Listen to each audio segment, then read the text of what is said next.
Alguna pregunta més. Ho veiem tot. Estos cañones tienen forma como de barrera de peaje. Se nota que estamos en Cataluña, ¿no? Televisión Española hace una nueva edición de ese debate que es Tengo una pregunta para usted. ¿Y qué? Montilla va a hablar en catalán. Que lo que debería hablar es en el idioma, en aquella lengua que entiende el común de los españoles. Es que los catalanes son muy raros, coño, se emperran en hablar catalán. Lo que no puede usted pretender ahora es que me hable usted a mí en catalán. Entonces ya, si vamos a ese punto, pues prefiero que no diga usted nada.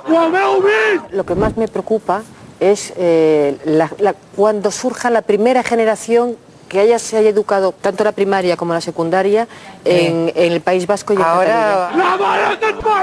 El català és la llengua pròpia de Catalunya i és una llengua que està en desavantatge.